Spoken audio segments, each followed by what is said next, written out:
Welcome back. It's good you found your way through the darkness to join us again. Tonight, we're not exploring haunted houses.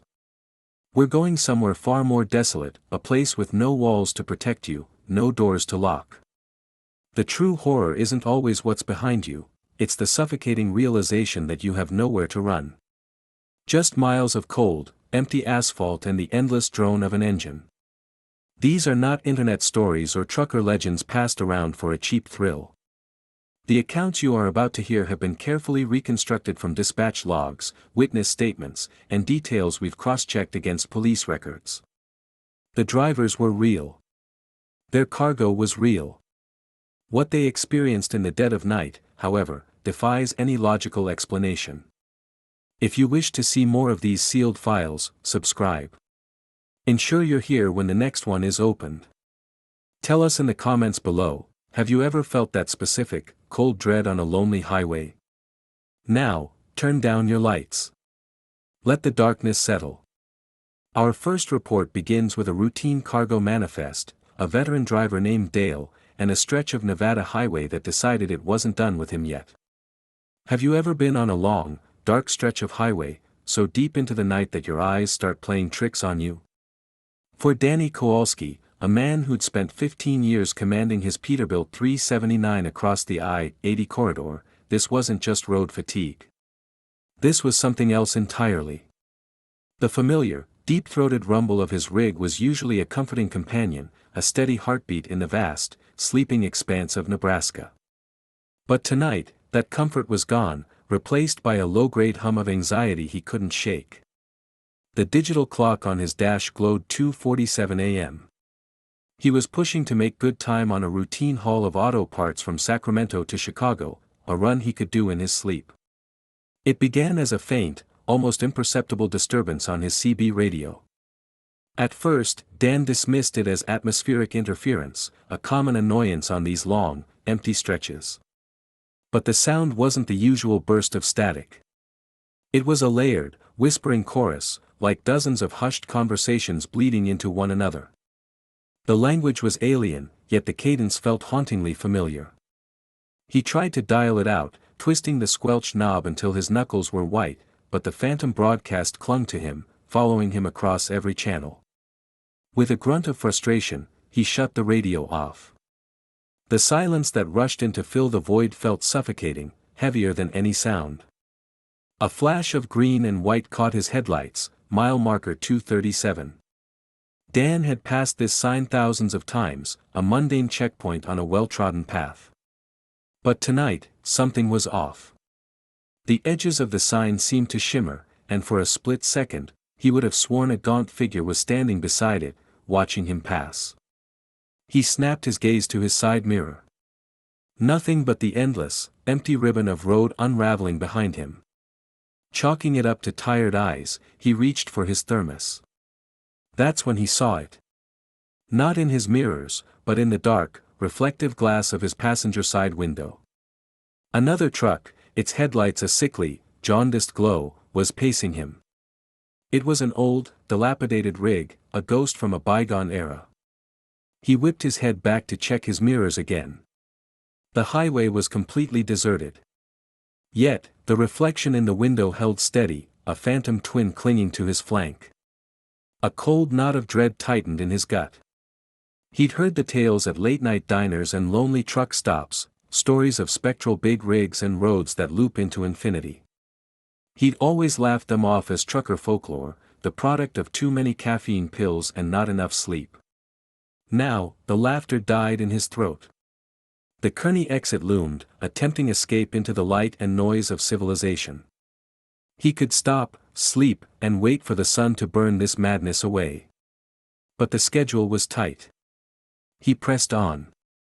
Just as the exit ramp faded behind him, the needle on his speedometer began to twitch erratically, bouncing between 65 and 75, even though the steady thrum of the engine hadn't changed.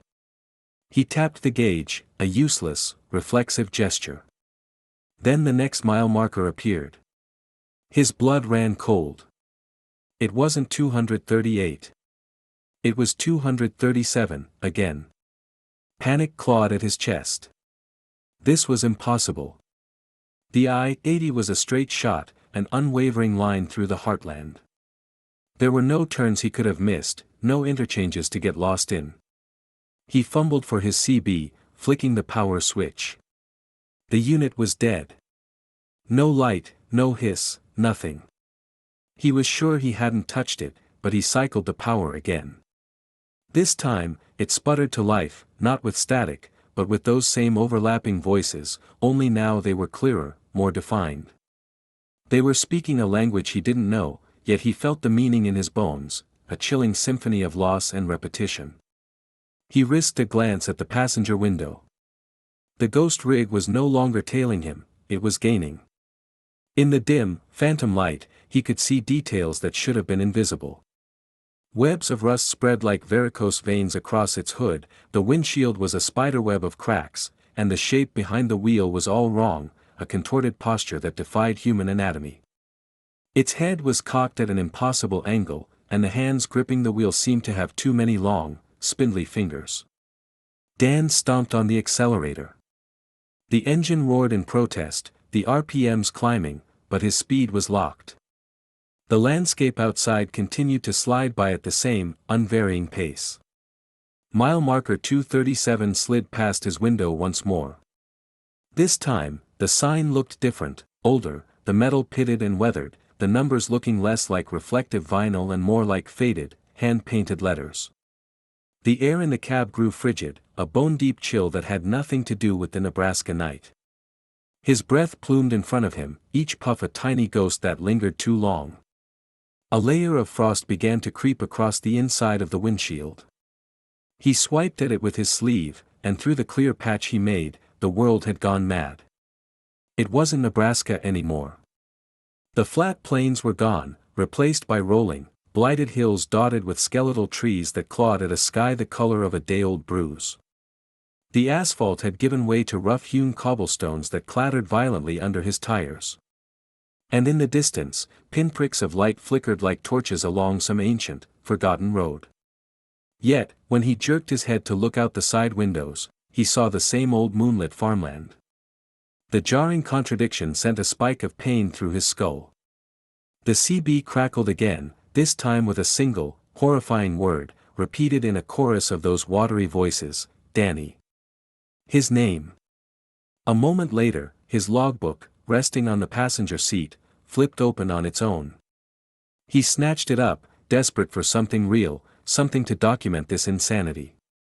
But the pages were blank. Days of meticulously recorded entries, fuel stops, load times, mileage, were all gone.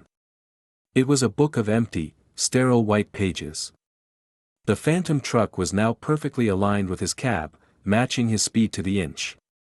He could hear its engine now, a cacophony of grinding metal and shattering glass. The distorted driver turned its head, and Danny found himself staring into his own face. But it was a grotesque caricature. The eyes were black, bottomless pits, the mouth stretched wide in a permanent, silent scream, and from the corners of his own reflected eyes, thick, black fluid that looked like engine oil streamed down the cheeks. A primal scream tore from Danny's throat. He wrenched the steering wheel to the right, aiming for the shoulder, for anywhere but here. His Peterbilt veered off the road and rolled to a stop, not on gravel, but in a field of tall, dead grass that swayed and whispered without a breath of wind. The engine cut out, plunging him into an absolute, deafening silence. And in that silence, he heard it. Footsteps. Slow, crunching steps on non-existent gravel, approaching his driver's side door. The CB hissed one last time, and a voice, a perfect, calm imitation of his own, whispered from the speaker. Mile marker 237. You've been here before, Danny. You'll be here again. The footsteps stopped right outside his door. He sat paralyzed, his heart hammering against his ribs, too terrified to move, too terrified to even breathe. In the dark reflection of his side mirror, he saw the mile marker. It stood in the grass beside his truck, no longer green metal or weathered wood, but a charred, blackened stake, as if pulled from the heart of a great fire. But its numbers, 237, still pulsed with that same pale, cold light. He squeezed his eyes shut, his mind scrambling for an anchor, and started counting. When he opened them, the first light of dawn was painting the eastern sky. His truck was humming along I-80, the CB was playing a cheerful country song, and the speedometer read a steady 68. He had just passed mile marker 238. He snatched his logbook. It was full. His neat handwriting documented a perfectly normal, uneventful trip. It was all there. A sigh of relief, fragile as glass, escaped his lips. It was a dream. A nightmare brought on by exhaustion. But then, he glanced in his rearview mirror. Far in the distance, shrinking but still visible, was mile marker 237. And parked in the tall grass beside it was the unmistakable shape of a Peterbilt 379. Its headlights were on, cutting two perfect cones through the morning mist. And standing motionless within their glow was a figure that looked just like him, waiting. Waiting for the next tired soul to pass by on the loneliest stretch of road in America. The radio crackled, and just for a second, buried beneath the music, a whisper reached his ears. His own voice. Mile marker 237. He knew, with a certainty that chilled him to his soul, that he wasn't driving toward Chicago. He was just driving toward his next turn on the loop. The first time Marcus Chin heard the breathing, he dismissed it as a phantom of the road. After 8 years of hauling freight, a man gets used to the symphony of his rig, the groan of steel, the whisper of air brakes, the subtle shift of a well-secured load. These were the normal, comforting sounds of his Kenworth, his kingdom on wheels. But this sound, this was an intruder. It was a slow, patient inhale and exhale coming from directly behind him, from the curtained-off darkness of his sleeper berth. He was 3 hours out of Portland, slicing through the inky black of the Columbia River Gorge on I-84, a 48-foot trailer full of expensive electronics humming along behind him. His regular partner, Ray, had bailed with a sudden sickness, forcing Marcus into a solo cross-country marathon to Atlanta. He'd assured the company he was up to it, but now, with that rhythmic, organic sound tainting the cab's familiar chorus, a sliver of doubt was creeping in. He'd done a full pre-trip inspection, including a meticulous check of the sleeper. It was a sterile, empty space, home only to his duffel bag, a cooler stocked for the long haul, and a bunk made up with crisp, military-tight sheets. No person could have possibly squeezed in there. And yet, the breathing persisted. It was a soft, steady rhythm, almost a perfect mirror of his own, but with a chilling, fractional delay, like a warped echo in a vast, empty hall. The dashboard clock glowed 11:43 p.m. as he rumbled past the sleeping town of Cascade Locks. The streets were deserted, a ghost town illuminated by sporadic pools of yellow light that his truck slid through like a leviathan navigating a string of underwater beacons. His hand, slick with a sudden sweat, reached for the CB mic, breaker 19er, this is the westbound ghost. Got an eastbounder out there with their ears on. A crackle of static, then a weary voice cut through. You got Charlie, westbound. I'm about 10 miles up the road from you. What's shakin'? Charlie, this might be a weird one, Marcus said, trying to keep his voice even. You happen to spot anyone hoofin' it on the shoulder back a few miles? Maybe someone trying to thumb a ride? There was a pause, long enough for Marcus to hear that damnable breathing from his sleeper again. Negative, ghost. This highway's been nothin' but asphalt and shadows for me. You ain't missin' somebody, are ya? A dry, humorless laugh escaped Marcus's lips. Something like that. Appreciate the comeback, Charlie. Keep the rubber side down. He dropped the mic, and the breathing behind the curtain seemed to swell, growing deeper, more substantial. He could almost feel a subtle sag in the truck, an impossible addition of weight pressing down on the rear axles. His eyes darted to the side mirrors, searching the black ribbon of road behind him for an explanation, tailgaters, odd shadows, anything. But there was nothing. Just the vast, consuming emptiness of the Oregon night. At the next available way station, he pulled off. The place was a tomb, the scale house dark and the lot populated only by a few lonely shopping carts, refugees from some distant town. He killed the engine, and the sudden, ringing silence was deafening. Stepping out of the cab, the cold mountain air hit him, sharp with the scent of pine and the damp earth of the Columbia River far below. He strode around to the passenger side, his boots crunching on the gravel, and yanked open the sleeper door. It was exactly as he'd left it. The bunk was pristine, his bag undisturbed. But the atmosphere inside was all wrong. It was thick, humid, and warm, saturated with the feeling of a long, deep sleep in a confined space.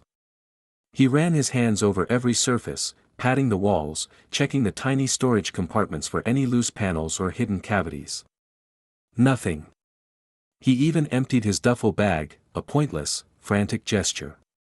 As he stood there, the cold air at his back and the strangely warm sleeper before him, he heard it again. Soft, yet impossibly clear, the breathing was now right behind his shoulder. Marcus whipped around, his heart leaping into his throat. The lot was utterly desolate. Just his truck, the dark station, and those stray shopping carts standing like skeletal sentinels. But the sound was still there, a slow, measured respiration that seemed to emanate from the very air around him. He scrambled back into the cab, slamming the door and mashing the lock button with unnecessary force. His hands trembled as he fumbled with the ignition, the key scraping twice before finding its home. The diesel engine coughed and roared to life, its familiar thunder a temporary balm for his shredded nerves. He threw the truck into gear and peeled back onto the highway. But the moment he hit cruising speed, the breathing returned. This time, he fought it. It had to be a hallucination. Stress, fatigue, too many energy drinks. He had a schedule to keep, a cargo worth more than his semi-annual salary. He couldn't afford to unravel. He forced his focus onto the road, cranking up the radio, losing himself in the scattered chatter of the night owls on the airwaves. Warnings of speed traps, reports on construction, the mundane, everyday talk of the brotherhood of the road anchored him. He even chimed in, offering his own observations on the clear weather and smooth pavement. But in the lulls, in the quiet stretches between conversations, his uninvited passenger was always there, breathing in the dark. Around 1:30 a.m., as he began the long climb into the Blue Mountains, the truck itself began to complain. The engine was laboring on inclines it should have easily conquered, the transmission hunting for gears with a worried whine. He scanned his gauges, temps normal, pressure good, but the rig was fighting him. At a small, mountainside truck stop near Baker City, he pulled in for fuel and a mandatory break. The lot was a forest of steel, dozens of trucks parked in silent, orderly rows, their running lights glowing like embers. As he stepped out to begin fueling, a cold dread washed over him. His truck was visibly lower at the back. The suspension was deeply compressed, as if he were hauling a load far heavier than what his manifest declared. He circled to the rear of the trailer, his flashlight beam trembling on the door seals. They were intact, untouched since Portland. But the weight was undeniably, terrifyingly wrong. Inside the truck stop's convenience store, he approached the clerk, a tired woman in her 50s methodically stocking coffee filters. "Excuse me, ma'am," he began, "you have a CAT scale here. I think I've got a weight issue." She glanced up, her eyes lingering on his pale face. "Out back, but it's been on the fritz all week. Spitting out crazy numbers. Most guys are just rolling on to the next station." "What kind of crazy numbers?" She paused her work, leaning against the counter. "Heavy. Way heavier than they should be. Had a fella in here yesterday, swore his empty trailer rang up at 40,000 pounds. He thought he was losing his marbles." A chill, colder than the mountain air, traced its way down Marcus's spine. Did he ever figure it out? Nope. Drove to the next scale, and everything was fine. "Like I said, ours is just busted." Back in the parking lot, under the harsh, buzzing sodium lamps, Marcus stared at his rig. It looked normal now. The trailer seemed level, the tires perfectly fine. But he knew what he had seen. The breathing was audible from outside now, a low, rhythmic presence that seemed to pulse in time with his own racing heart. With a deep, shuddering breath, he walked back to the sleeper door and pulled it open. The smell hit him first, not foul, but deeply unsettling. It was the scent of a forgotten attic, of dust and brittle lace, with an undercurrent of something faintly sweet, like pressed, dead flowers. The air inside was thick and cloying, a syrupy warmth that clung to his skin. And on the bunk, the sheets were no longer neat. They were rumpled, disturbed, as if someone had just been lying there. The clear impression of a body was pressed into the mattress, a head, shoulders, the sweep of hips. But the proportions were wrong. The shape was too long, the limbs impossibly stretched, as if its occupant was far taller than any human had a right to be. He reached a hesitant hand to touch the sheets and snatched it back with a gasp. They were warm. Not a lingering, residual warmth, but an active, living heat. Beneath his fingertips, he'd felt a faint, thrumming vibration, a lazy, powerful beat like a slow-motion heart. "Who are you?" he whispered, his voice a ragged croak in the silent cab. The breathing stopped. In the ensuing void, every sound was magnified, the distant drone of the highway, the low murmur of other drivers, the metallic ping of his cooling engine. From the sleeper, there was only a profound, listening silence. Then, a voice answered, not through the air, but blooming inside his own skull, a perfect replica of his own thoughts but draped in an exhaustion so immense it felt ancient. "I'm going home." Marcus slammed the door and scrambled away, his heart a frantic drum against his ribs. He burst back into the truck stop, earning a startled look from the clerk as he fumbled for his phone. He had to call dispatch, tell them something was horribly, fundamentally wrong with this run. But the screen was blank. No signal. Impossible. He'd had 5 bars just an hour ago. The clerk's voice was laced with concern. "Honey, are you all right? You look like you just saw the devil himself." Marcus stared at her, then his gaze was pulled back to the window, to his truck sitting out in the lot. And he saw it. A tall, gaunt figure stood beside his sleeper door, half hidden in the deep shadows between the lights. It was him, a distorted reflection, stretched thin and long. Its limbs were all wrong, and its eyes didn't just reflect the light, they seemed to swallow it whole, 2 small voids of absolute blackness. He blinked, a desperate, convulsive motion, and the figure was gone. The clerk was still watching him, her brow furrowed. "Son, maybe you ought to get some rest. You've got that look." Marcus nodded numbly, his throat too tight to speak. "Yeah," he managed to choke out. "Maybe I should." But as he walked back out into the cold night, toward his truck, he knew sleep was an impossibility. He couldn't rest. Not tonight. Not ever again. Someone was waiting for him in the sleeper berth. And he had to take them home. For 22 years, one simple rule had kept Tommy Valdez alive on the loneliest highways in America: you don't stop for anyone. He'd heard the whispers over the CB, the chilling stories shared at greasy truck stop counters, and he knew the dark truths the asphalt held. Trouble always began with a friendly wave. But tonight, swallowed by the immense, silent darkness of Nevada's Highway 50, a decision he'd made 1,000 times before suddenly unraveled. She was a lone figure beside a sedan, its hazard lights pulsing like a weak heartbeat against the suffocating blackness. As his Freightliner's headlights washed over her, she raised a hand, a desperate, frantic gesture. Tommy's first instinct, the one honed by decades of self-preservation, was to grab his radio, call it in, and keep his foot on the gas. But the way she hugged herself, a fragile silhouette against the biting desert wind, it struck a nerve. It was the same way his daughter, Sarah, used to stand on the porch waiting for him, back when she was small. With a loud hiss of air brakes that cut through the silence, the 16-wheeler ground to a halt on the gravel shoulder. In the glow of his cab, she came into focus. A woman, maybe in her 30s, dressed in a thin jacket completely unsuited for the raw chill of an October night. Her car, an older model, was nosed into the dirt at a strange angle, its hood popped open, a plume of steam ghosting into the night air. He cranked down the window. "Everything all right out there, ma'am?" She crunched over the gravel, her face a pale oval in the darkness. "My car just gave up on me. It's been 2 hours. I don't have a single bar of service." Her voice was soft, with a faint, melodic lilt he couldn't place. "Where are you headed?" he asked, his trucker's practicality taking over. "Reno.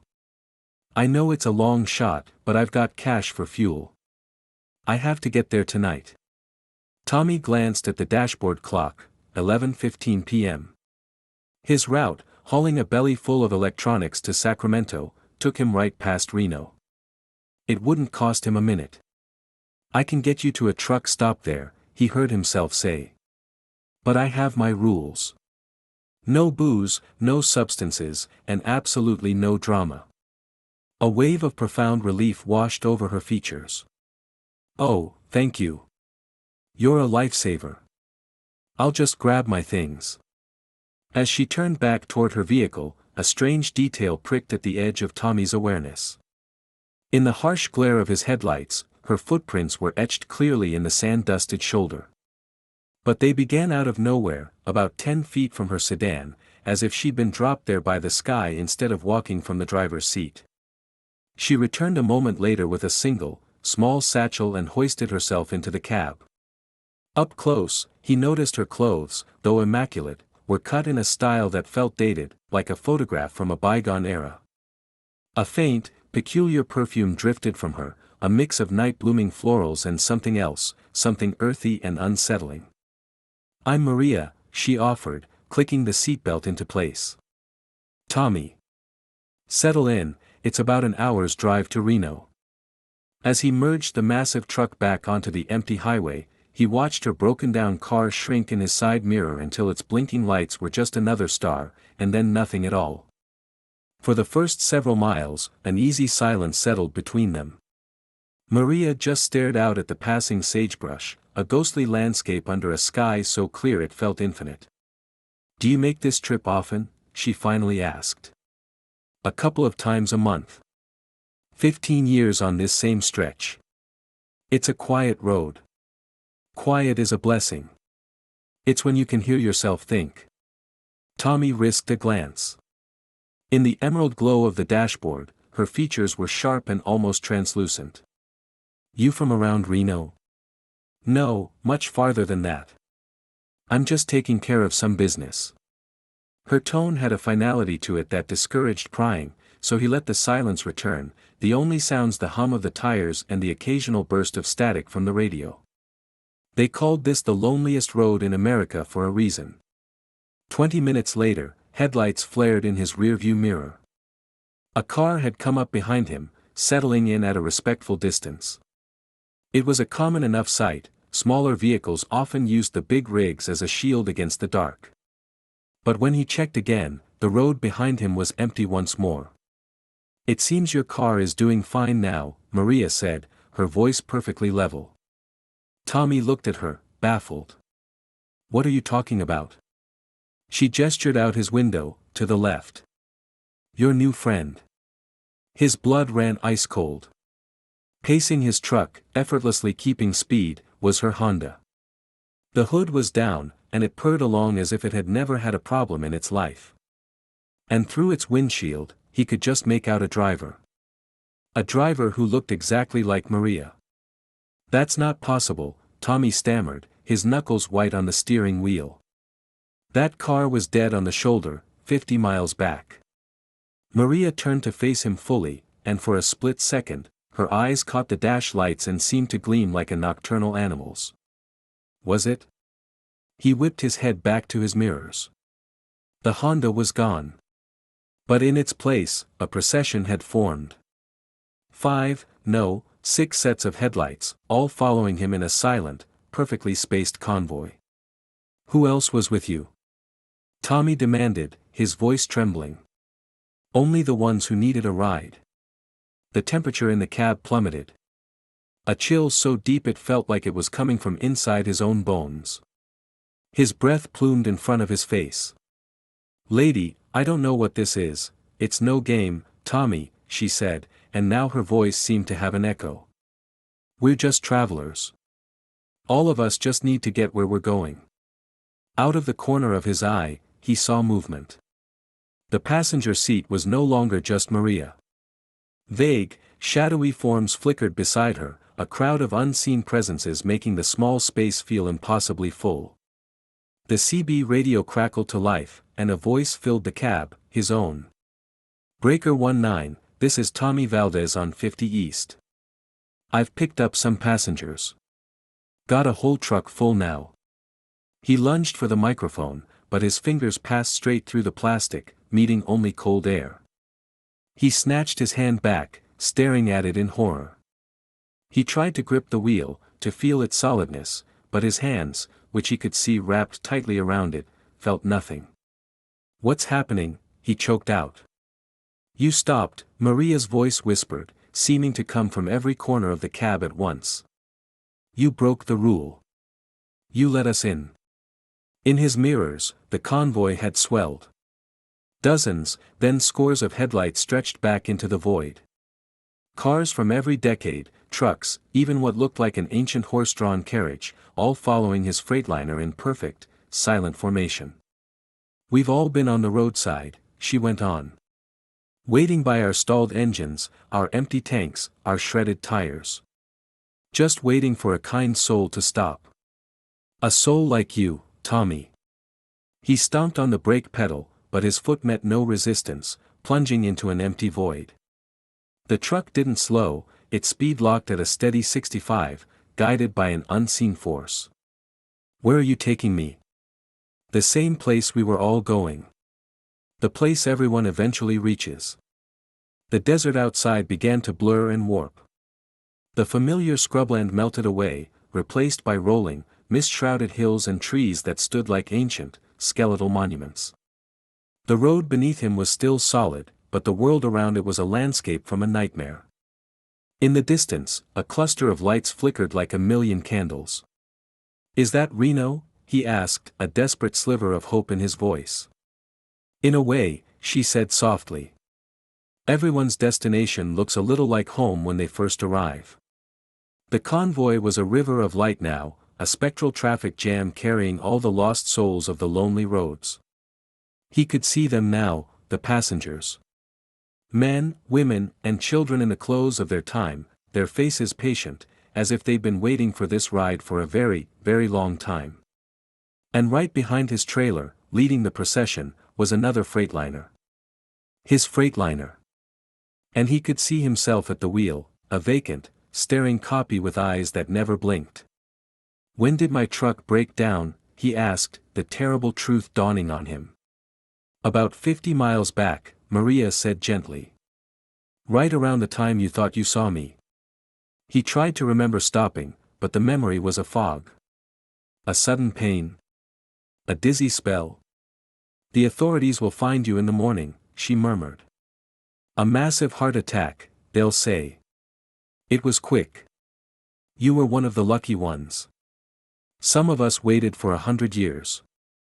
The lights ahead grew brighter, resolving into buildings he recognized from his childhood in El Paso, but they were cleaner, brighter, perfected. The air in the cab warmed, filling with the impossible scent of his mother's Sunday pot roast and the sound of his daughter's laughter. "It's not so bad, is it?" Maria asked. "And now, you get to return the favor." Tommy looked in his mirror one last time at the endless river of lights. And at the very back of the line, a new set of hazards had begun to blink. A lone figure stood beside a disabled big rig, waving frantically at the approaching headlights, desperate for someone kind enough to stop. A small smile touched Tommy's lips. The engine roared with newfound purpose as he pushed the accelerator to the floor, eager to welcome his first passenger home. Have you ever driven a road so many times you could do it with your eyes closed? That's how Frank Morrison felt about Interstate 40. For 12 years, his rig was his home, and the long stretch between Memphis and Phoenix was his front yard. He knew the rhythm of the asphalt, the personality of every pothole, and the taste of the coffee in every greasy spoon along the way. So when a glowing sign bloomed out of the Arizona blackness at mile marker 311, his blood went cold. Desert Rose Truck Plaza. It was impossible. There was nothing at mile marker 311 but dust, rock, and the ghosts of long-dead prospectors. Frank's hand instinctively went to his GPS, but the screen was just a blizzard of frantic pixels. He grabbed his old atlas, the pages softened to fabric by a decade of use.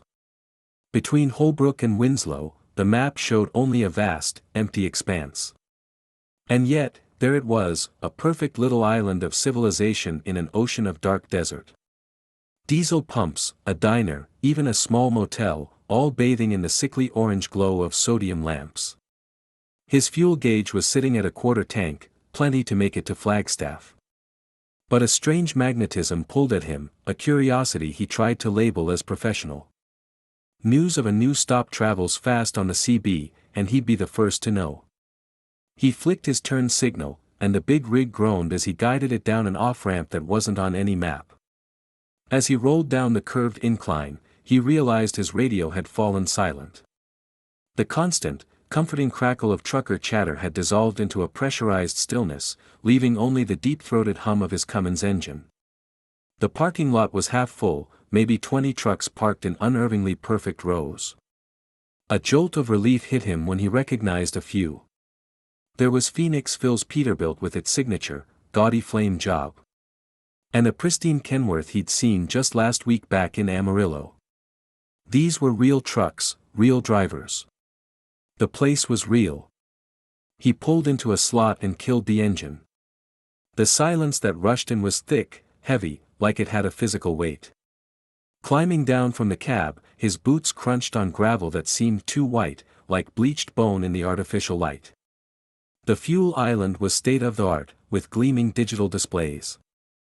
He swiped his card, and the machine processed it instantly with some unfamiliar authorization.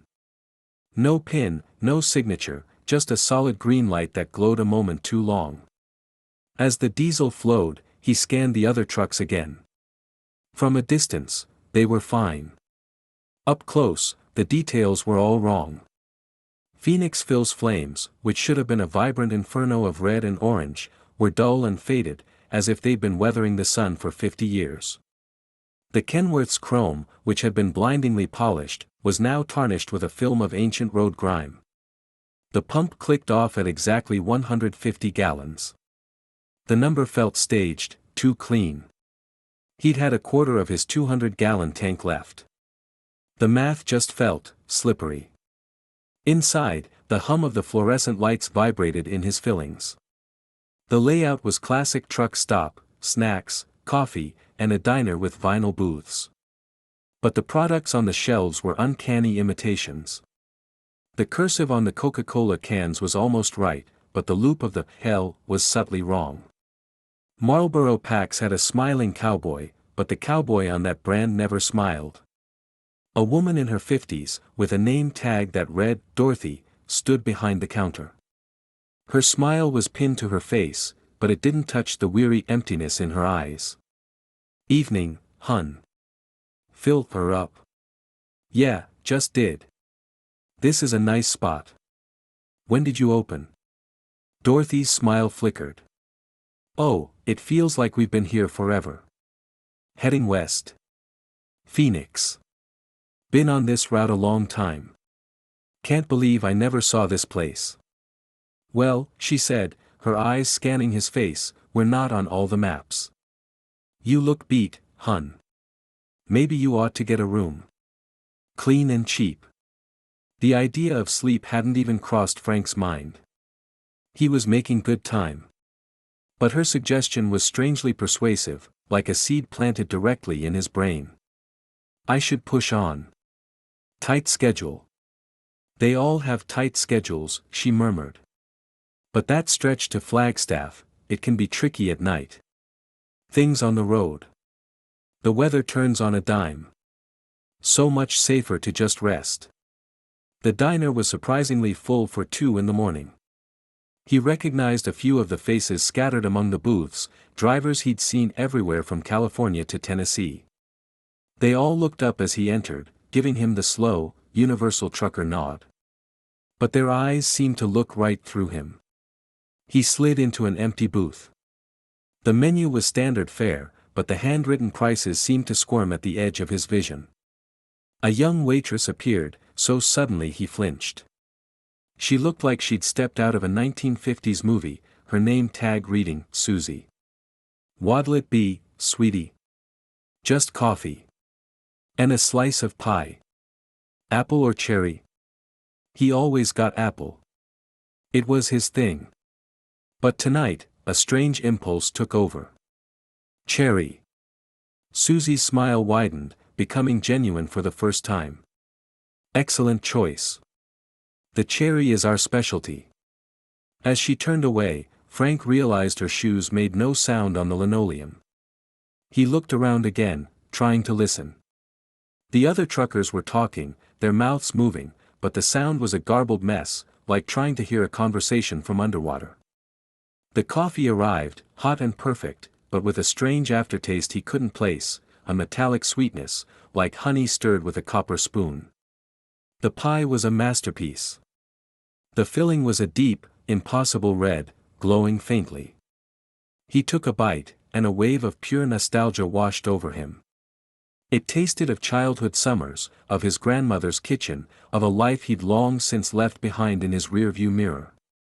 When he opened his eyes, the diner had snapped into focus. The other truckers were still there, but now he could see them.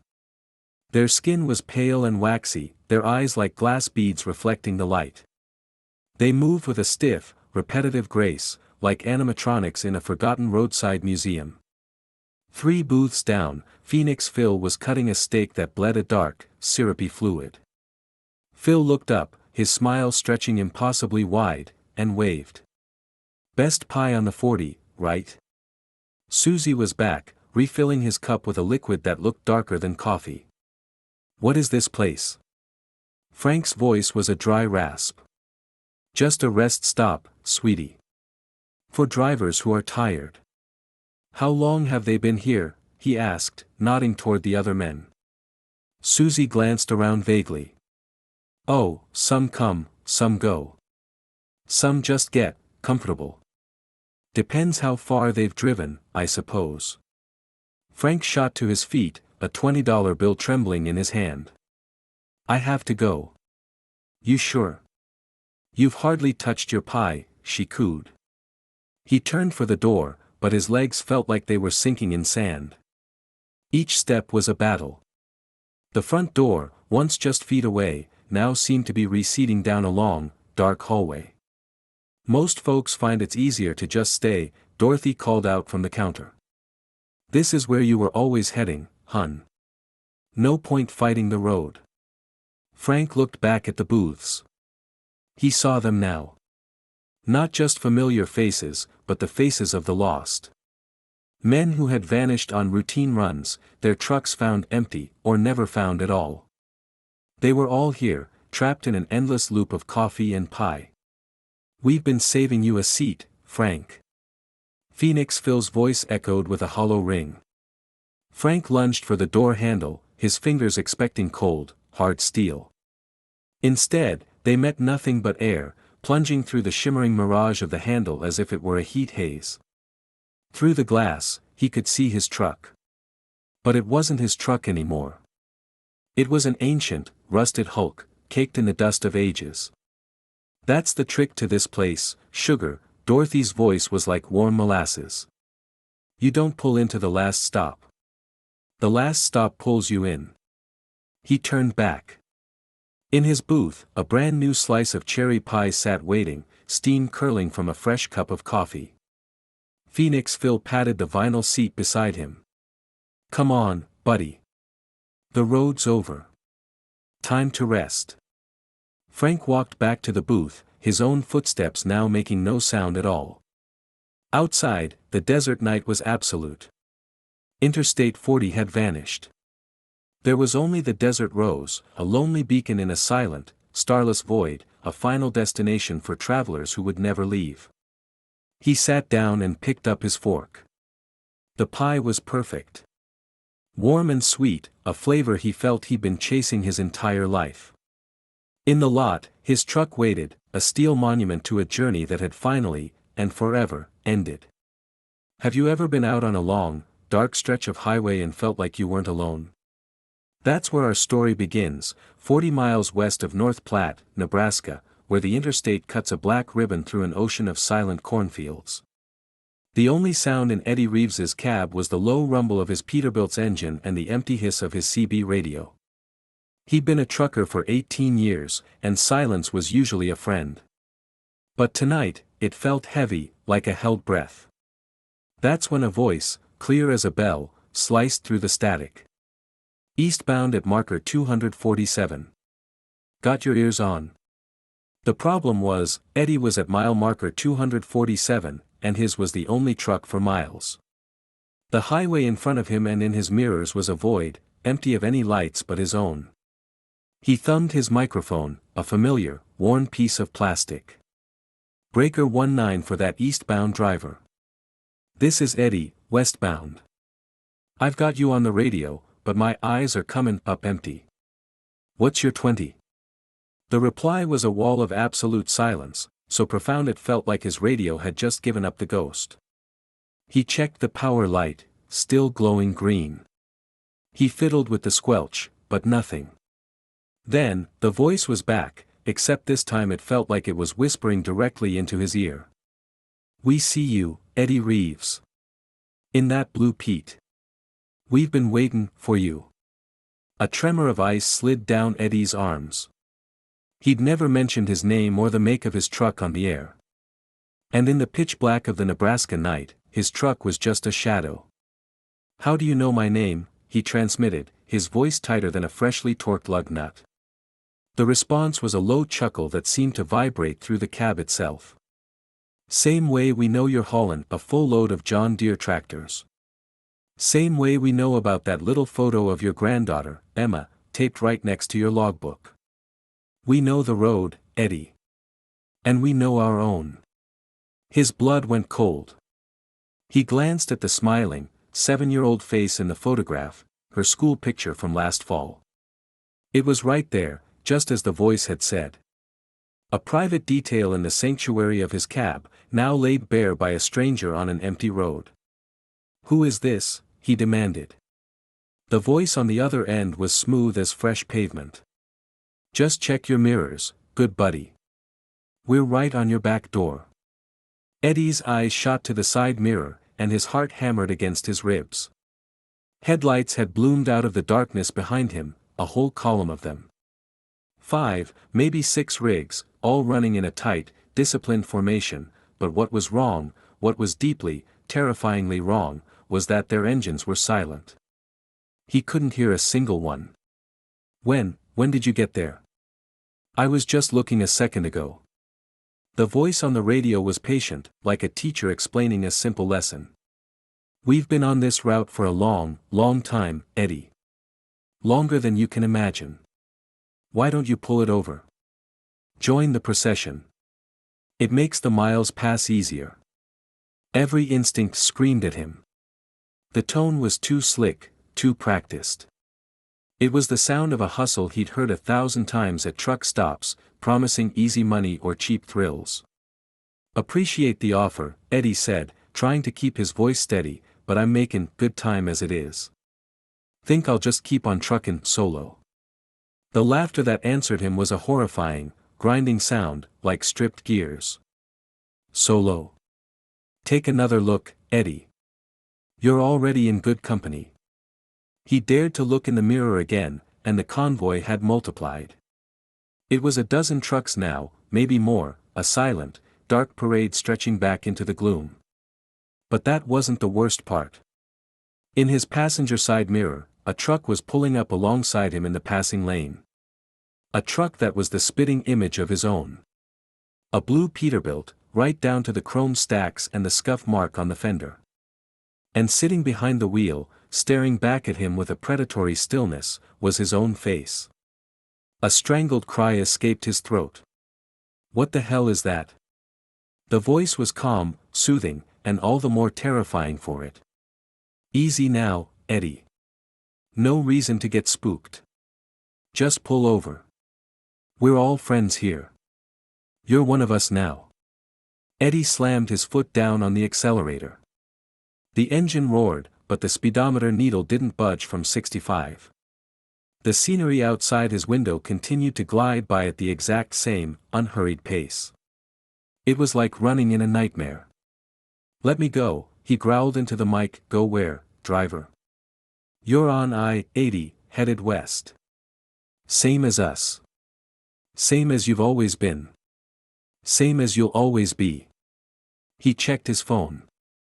No service. He tried the satellite radio. Dead. "Nobody can hear you but us, Eddie," the voice cooed. "Channel 19 belongs to the convoy now. It's our private line." The duplicate truck paced him, a perfect phantom twin. He could see the driver more clearly now. It was him, but horribly wrong. The skin was pale as bone, the eyes were solid, depthless pools of black, and the mouth was fixed in a smile that was too wide, too sharp. "I've been driving this way for 18 years, Eddie said, his voice cracking. "I don't need any company." The voice replied, "Everyone needs company in the end. It gets lonely, doesn't it? The same long miles, the same greasy spoons, the same endless cycle. Wouldn't it be better to ride with folks who get it? Who've driven every mile you have and then some?" Eddie forced himself to look closer at the trucks surrounding him. He saw logos for freight companies that had gone bankrupt in the 90s. He saw truck models that hadn't rolled off an assembly line since he was a kid. He saw license plates from states that had changed their designs decades ago. "You're ghosts," he whispered. "Ghost is such a final word," the voice mused. "We just think of ourselves as permanent. No more logbooks. No more way stations. No more deadlines. Just the road, stretching on forever, and the brotherhood." They had him boxed in now. A rolling coffin of chrome and steel. "The thing about this life, Eddie, is it gets under your skin. For some of us, we just couldn't give it up, even when our time was up. So we didn't." He yanked on the steering wheel, but it was frozen solid. His truck held its course, a prisoner in the heart of the phantom fleet. The radio exploded with dozens of new voices, a cacophony of familiar trucker slang. "Welcome aboard, Blue Pete. Heard you were a John Deere man. Don't you worry about that granddaughter of yours. She'll grow up. They all do." Outside, the Nebraska landscape began to dissolve. The flat plains warped into rolling, misty hills. The trees grew into twisted, unnatural shapes. In the distance, strange lights pulsed like living creatures. "This isn't I-80, Eddie breathed. "Sure it is," the lead voice said softly. "It's every road you've ever been on, all joined together now. They all lead to the same place." And then he saw it. Looming out of the impossible twilight was a truck stop that dwarfed the horizon. Thousands of parking bays, endless fuel islands, and a sea of trucks from every decade. The lights of the depot didn't flicker, they burned with a cold, eternal fire. The fuel pumps never ran dry. The drivers never slept. "Welcome home, Eddie," the voice said as his truck began to drift towards the entrance. "You're gonna like it here. We all do." He reached for the photo of Emma, but his fingers passed right through it as if it were smoke. He looked over to the passenger seat, and his doppelganger was already sitting there, smiling that terrible, wide smile. "Don't you worry," the other Eddie said, its voice a perfect mimic of his own. "Someone's got to keep the freight moving." Behind them, the ghost convoy rolled on into the endless night, a river of lost souls on a highway with no beginning and no end, always looking for one more driver who just couldn't let go. And somewhere, lost in the static between the channels, Eddie Reeves was still on the road, trying to remember the name of the town he was supposed to be driving to. You know, after 3 decades of crisscrossing the country in a big rig, you develop a sixth sense for when something's not right. It's a gut feeling, a little alarm bell that goes off in your head. And for me, Carl Hendris, that alarm was screaming. My whole world was built on a foundation of signed, sealed, and delivered paperwork. I was the guy who never had a mistake on a bill of lading, whose log books were works of art.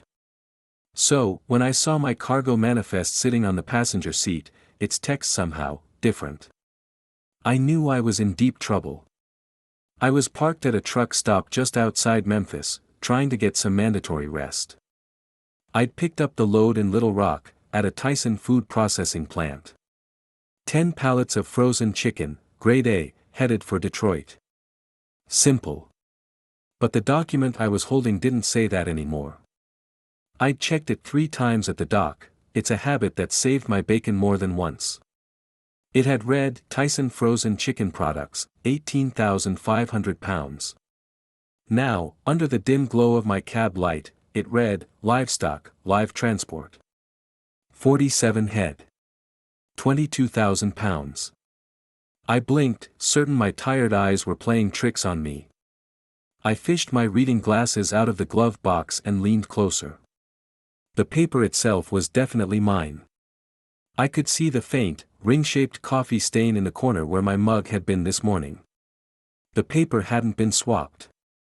But the ink, the words themselves, had been rewritten by an invisible hand.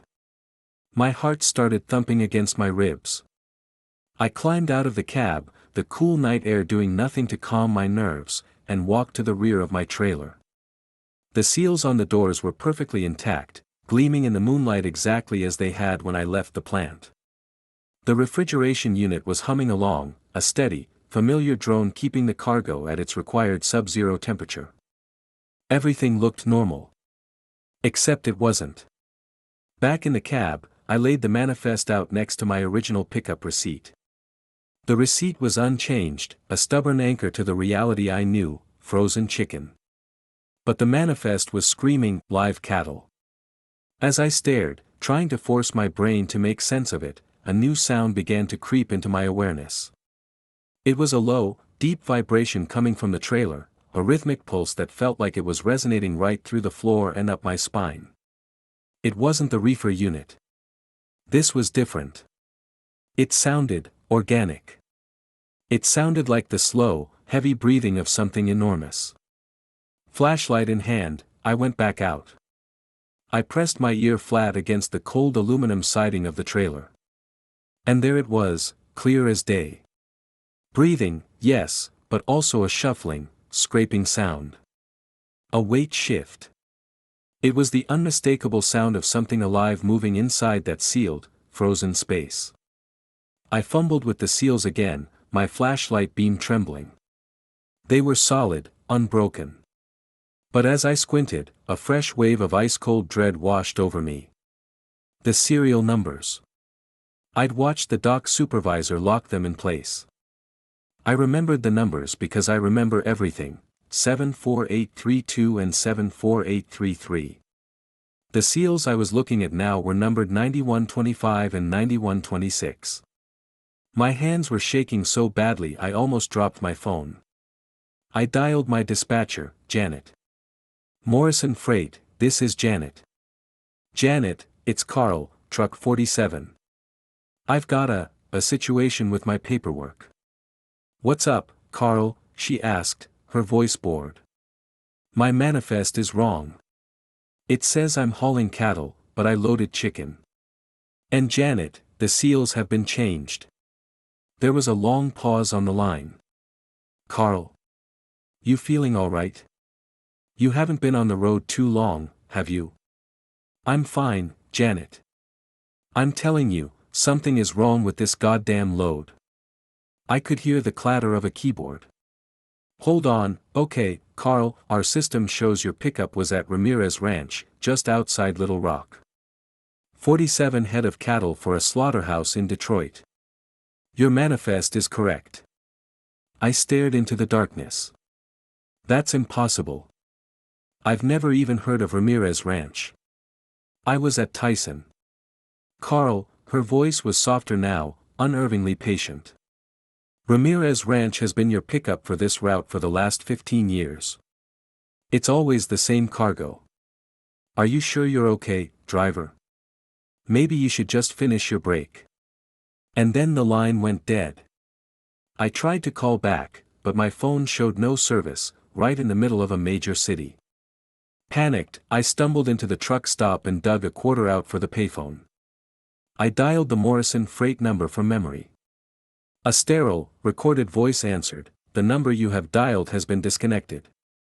Back in my truck, the nightmare deepened. My logbook was open on the dashboard.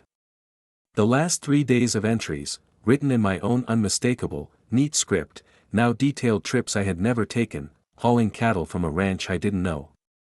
The sounds from the trailer were louder now. I could hear lowing, the deep, mournful cries of distressed cattle. But underneath it, a new layer of sound was emerging. Something that made every hair on my body stand on end. It sounded like voices. Faint, human whispers, speaking in a chorus of languages I couldn't place but felt in my bones. Trying to look casual, I popped the hood of my truck and pretended to check the engine. I needed a moment to think. In the polished chrome of my air filter housing, I could see the distorted reflection of my trailer. And in that reflection, behind the metal walls, shadows were moving. They were huge, angular shapes, with too many limbs and jerky, unnatural movements. They were not cattle. I slammed the hood shut, my breath coming in ragged gasps. A fellow trucker from the next pump wandered over. "Hey buddy, you alright? You look like you've seen a ghost." He was a normal guy, middle-aged, a company logo on his shirt. "Real?" "Yeah, just, long run," I managed to say. "I hear ya," he grunted, nodding. "What are you haulin'?" I hesitated for a fraction of a second. "Livestock." He grimaced in sympathy. "Tough freight. Never liked the cattle runs. All that mooing, gets to you. And the smell at the processing plant, nah." He shook his head. "Give me a load of steel any day. At least metal don't know where it's going." He walked away, leaving me alone with the impossible truth. In my cab, the manifest had changed again. A new line had appeared. Special handling required. Do not open trailer under any circumstances. Deliver to Detroit Meat Processing, Dock 7, after midnight only. I'd never heard of the place. My original destination was a cargo distribution center. I tried to look up the new address on my GPS, but the screen was just a fizzing mess of static. The trailer was actually rocking now, heavy thuds slamming against the interior walls. My hands felt like they belonged to someone else as I started the engine and pulled back onto I-40. I had to get to Detroit. I had to see who, or what, was waiting for this delivery. But the highway was wrong. The mile markers were repeating themselves. I passed marker 278 3 times. The road signs began to display names of towns that couldn't exist. Perdition. Nowhere. Last chance. Suddenly, my CB radio crackled to life, a voice cutting through the static. "Eastbound cattle hauler, this is your final destination calling." I snatched the mic. "Who is this? How do you know what I'm hauling?" The voice was calm, amused. "We've been waiting for you, Carl. Got the chutes ready. You're just a little behind schedule." "What schedule? What are you talking about?" "Check your manifest, driver. It's all there." I glanced at the passenger seat. The address on the manifest was liquid, the letters twisting and reforming themselves before my eyes. Eternal Processing. 666, Judgment Road, Detroit, Michigan. Netherworld Division. The sounds from the trailer were no longer cattle or whispers. It was screaming now. Hundreds of human voices, pleading and praying in every language on earth, a symphony of terror I somehow understood perfectly. "What am I carrying?" I whispered into the mic, my voice breaking. "Souls, Carl," the voice replied cheerfully. "Same thing you've been hauling for 15 years. Folks who made a bad deal. Time to pay up." I risked a look in my side mirror. My clean, white refrigerated trailer was gone. In its place was a monstrous box of scorched black metal, covered in shifting symbols that made my eyes water. Foul-smelling smoke billowed from vents that hadn't existed an hour ago. "I never agreed to this," I choked out. "I haul freight." "Check your employment contract, Carl. Read the fine print." I fumbled for my paperwork folder. The contract was there, but the company name was now Morgan Transport, Infernal Division. And the job description read, Soul Collection and Transport Services. At the bottom, a signature in my own hand, dated 15 years ago to the day. "Welcome to your permanent route, Carl," the voice on the radio hummed. "Detroit's just the first stop. We've got pickups scheduled all over creation." In my rearview mirror, a convoy was forming behind me. A line of identical black trucks, their engines rumbling in unison. The distant lights of Detroit weren't the familiar white glow of a city, they flickered like embers, a hellish, burning red. My CB crackled with new orders, a never-ending list of coordinates for a route that would stretch into eternity. I reached for my log book, but my hand wasn't my own anymore. Another will was guiding it, my fingers beginning to document a trip to a place that wasn't on any map. Behind me, in the trailer, the cargo had finally fallen silent. They knew where they were going. And I could only wonder how long it would be until I was riding back there with them.